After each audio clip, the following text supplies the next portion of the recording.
One of the things that you've often said is that you haven't had the opportunity this season to meet the fans, which must be pretty frustrating for yourself not to have got there. However, last Saturday, at least you got to see them. How was that for a send-off?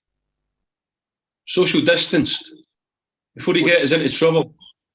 It was fully social distance, yeah. It was strange to see a group of people. It was weird.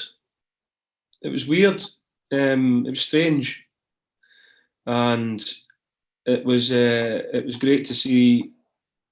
I always know that the Dundee United fans love their football club. I know that. That's one thing that I do know. But I just physically haven't been able to see them.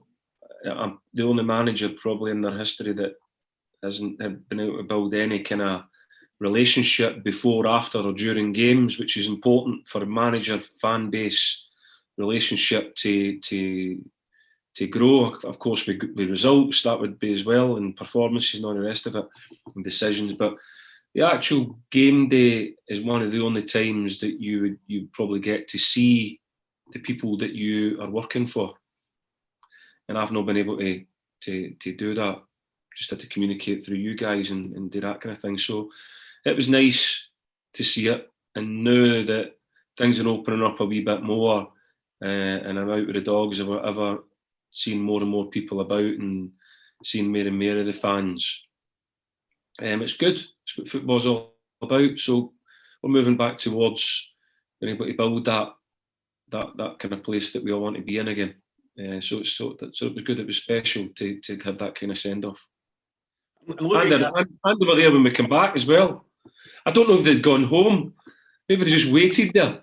But they were there when we come back as well. So that was good. So all good stuff. And the kids, I love the kids. I love seeing the kids in the Dundee United gear and that. That's special, you know. So it was good to see that. Looking at the game coming along this Saturday, how difficult is it sometimes to go from the high that you were at for overcoming Aberdeen and getting to the Scottish Cup semi-final to going into a game at home against Ross County? Is that a difficult transaction to make this week? No, I haven't even thought about it. Every game for us this season has been like a cup tie, because we knew from day one that we had to be at it. We knew that we were stepping up a level, and we knew that the challenge was going to be greater than what the football club had been used to for, was it 4 years we were in the Championship? And we knew that we had to be at it every week. And then to try and find some consistency and gain points and trying to do that. And Saturday's no different. We're still trying to build something here.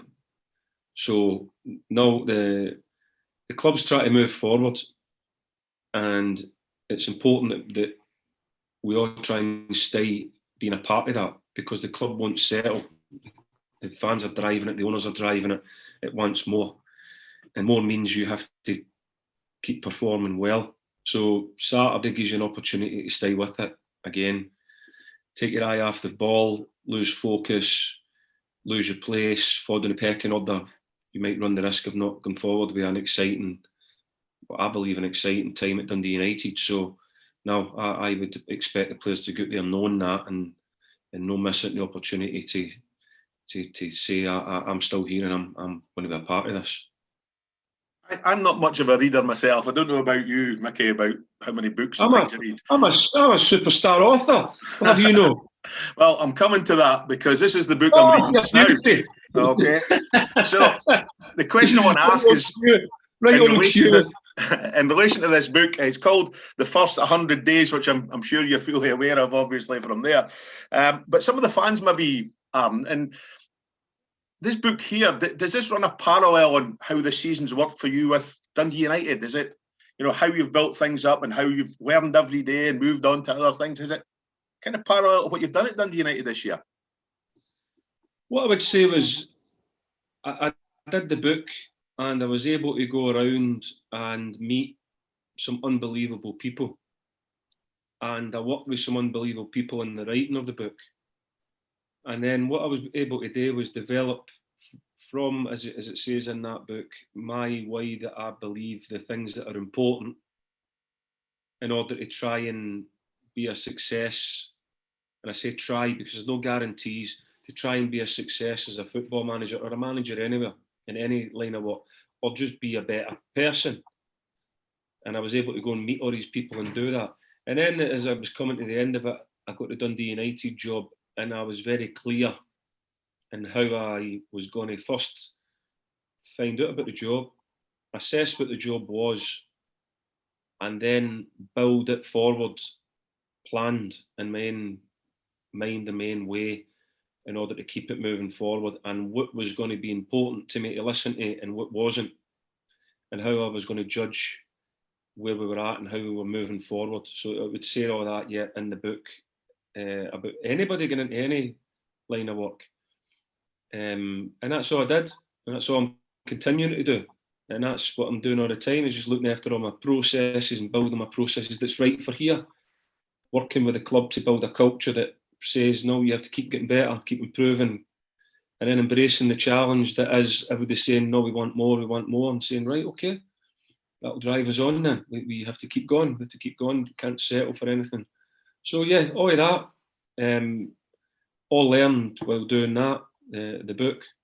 But the second book, that will probably come out in a while, will be about how you keep that going, and how do the great managers, athletes, teams, industries, how do they keep it going now? What is it that they do that they can keep it going, and what is it that they don't do that you get your one season wonders or your one hit wonders, or what is it that they don't do?